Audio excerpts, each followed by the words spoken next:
জীবনের যেই বিষয়গুলো আমাদের জন্য সবচেয়ে বেশি কষ্টকর, তার মধ্যে নিঃসন্দেহে সন্তান হারানোর বেদনা সবচেয়ে প্রবল, সবচেয়ে কঠিন। যখন আদম আলাইহিসসালাম তার সন্তান হাবিলকে হারালেন, তার কষ্টটা কেমন ছিল তা হয়তো আমরা কল্পনাও করতে পারবো না। কারণ বাস্তবে তিনি একই সাথে তার দুই সন্তানকেই হারিয়েছিলেন। কারণ হাবিলকে হত্যা করেছিল তার আপন ভাই কাবিল, এবং কাবিল তার এই নিকৃষ্ট কাজের অপরাধবোধের কারণে পালিয়ে গিয়েছিল বহুদূর। এবং হাবিল এমন এক বয়সে মারা গিয়েছিলেন যখন তিনি একজন টগবগে যুবক, তার বিয়ে করে নতুন সংসার করার বয়স। এবং তিনি ছিলেন একজন বিচক্ষণ ব্যক্তি। একজন যুবককে কেউ হত্যা করার হুমকি দেওয়ার পর তাকে কতটা বিচার বুদ্ধি সম্পন্ন হতে হবে এটা বলার জন্যে যে তুমি আমাকে হত্যা করার জন্যে হাত বাড়ালেও আমি তোমাকে হত্যা করার জন্য হাত বাড়াবো না। এমন একজন যুবকের মধ্যে আল্লাহ ভীরুতা কত প্রবল! এমন একজন সুসন্তান হারানো যে কোনো বাবা মায়ের জন্যেই একটি বিরাট পরীক্ষা। আদম আলাইহিসসালাম ও মা হাওয়া কষ্ট পেলেন ঠিকই, কিন্তু তাদের সবরে কোনো কমতি ছিল না। তারা আল্লাহর কদর মেনে নিয়ে তাদের দুঃখ কষ্টের কথা তার কাছেই জানালেন, এবং তাদের এই সুন্দর সবরের বিনিময়ে আল্লাহ তাদের জন্য একটি সুন্দর উপহার পাঠালেন। এবং সেই উপহার ছিল শীস আলাইহিসসালাম, যার নামের অর্থই হলো উপহার বা পুরস্কার। শীস আলাইহিসসালামের জীবন সম্পর্কে বেশিরভাগ তথ্য আমরা পাই সাহাবী এবং ইসলামী ঐতিহাসিকদের বক্তব্য থেকে। তবে রাসূলুল্লাহ সাল্লাল্লাহু আলাইহি ওয়াসাল্লামের কাছ থেকে তার ব্যাপারে একটি হাদিস বর্ণিত হয়েছে। ইবনে হিব্বান বর্ণনা করেন, আবু যার আল-গিফারি রাদিয়াল্লাহু আনহু একবার নবীজি সাল্লাল্লাহু আলাইহি ওয়াসাল্লামকে জিজ্ঞেস করলেন, আল্লাহ সর্বমোট কতগুলো কিতাব নাজিল করেছেন? নবীজি সাল্লাল্লাহু আলাইহি ওয়াসাল্লাম বললেন, তিনি সর্বমোট 100টি সুহফ এবং 4টি কিতাব নাজিল করেছেন, এবং এর মধ্যে 50টি সহিফাই নাজিল হয়েছিল শীস আলাইহিসসালামের কাছে। আদম আলাইহিসসালাম মৃত্যুবরণ করার পর শীস আলাইহিসসালাম নেতৃত্ব গ্রহণ করলেন। অন্যদিকে পাহাড়ের নিচের অঞ্চলে কাবিল ও তার পরিবার তাদের মতো করে সমাজ গঠন করল। কাবিলের বংশধরেরা তাদের সমাজে নানা ধরনের অন্যায় অনাচার ছড়াতে লাগল। অন্যদিকে শীস আলাইহিসসালামের সমাজের লোকেরা আল্লাহকে ভয় করে সুন্দরভাবে জীবন যাপন করতে লাগল। পবিত্র কোরআনে আল্লাহ তাআলা বলেন,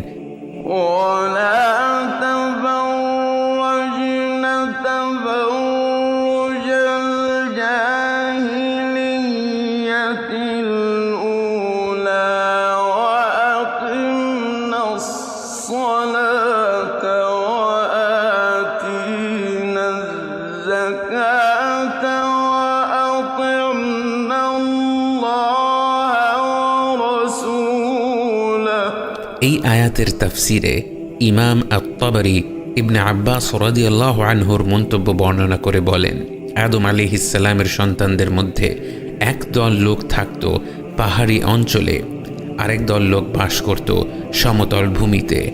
পাহাড়ি অঞ্চলের মানুষদের অর্থাৎ শীস আলাইহিসসালামের সমাজের মানুষদের মধ্যে পুরুষদের সৌন্দর্য ছিল বেশি, কিন্তু নারীদের সৌন্দর্য অত বেশি ছিল না। অন্যদিকে কাবিলের সমাজের লোকদের ক্ষেত্রে ব্যাপারটা ছিল ঠিক তার বিপরীত। তাদের নারীরা ছিল তাদের পুরুষদের চেয়ে বেশি সুন্দরী। এমন অবস্থায় ইবলিস একটি তরুণের বেশ ধারণ করে কাবিলের সমাজে বাস করতে লাগলো।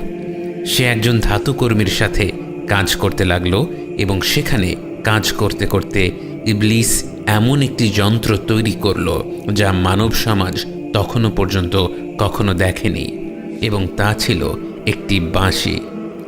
এবং সে সেই বাঁশি বাজাতে শুরু করলো, এবং তা থেকে এমন এক ধ্বনি বের হতে লাগলো যা মানুষ কখনো শোনেনি, এবং সেই ধ্বনি আশেপাশের মানুষকে বিমোহিত করলো, এবং তারা সপ্তাহের একদিন নির্ধারণ করল ইবলিসের সেই বিস্ময়কর শব্দ একত্রিত হয়ে উপভোগ করার জন্য।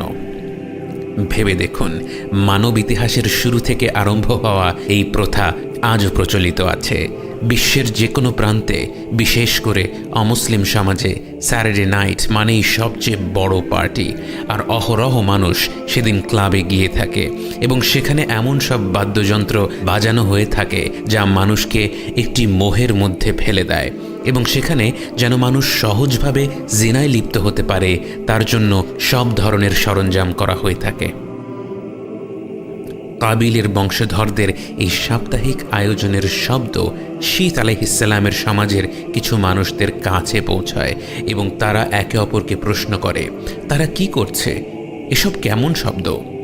শীত আলাইহিসসালাম তাদেরকে পরিষ্কারভাবে জানিয়ে দেন, আল্লাহ আমাদেরকে তাদের সাথে মেলামেশা করতে নিষেধ করেছেন, অতএব আমাদেরকে তাদের থেকে দূরত্ব বজায় রাখতে হবে এবং তারা এসে তওবা করার আগ পর্যন্ত তাদের সাথে আমাদের কোনো ধরনের মেলামেশা হবে না।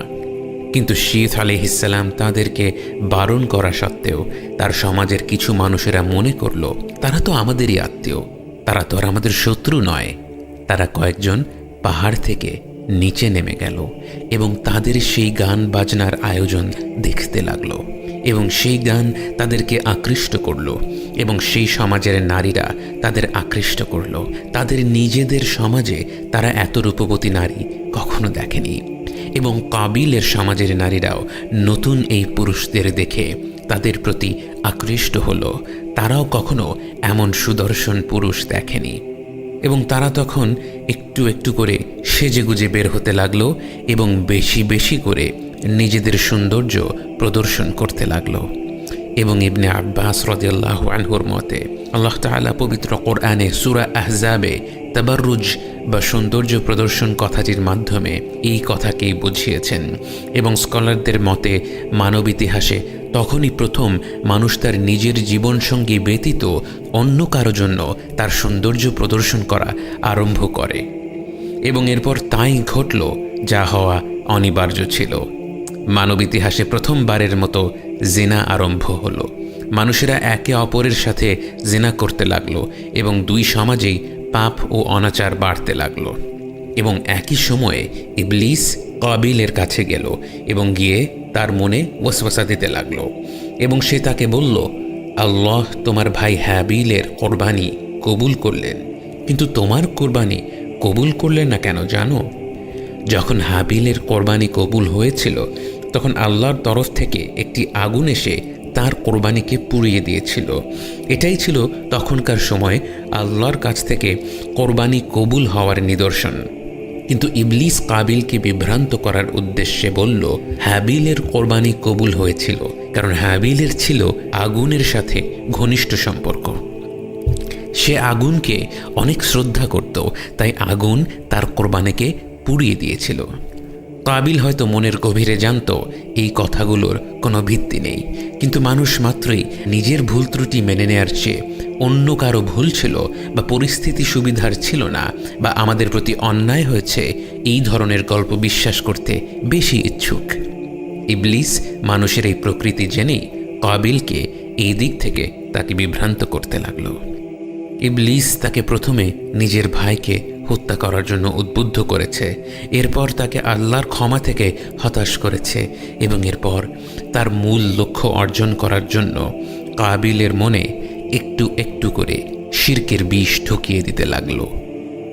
কাবিল আগুনকে একটি পবিত্র বস্তু হিসেবে দেখতে লাগলো এবং একে গভীরভাবে শ্রদ্ধা করতে লাগলো এবং যদিও সে নিজে কোনো পর্যায়ে আগুনকে পূজা করেছিল কিনা তা আমাদের জানা নেই, কিন্তু এ ব্যাপারে কোনো সন্দেহ নেই যে অগ্নি পূজা হচ্ছে মানব ইতিহাসের শিরক করার সবচেয়ে প্রাচীন মাধ্যমগুলোর একটি।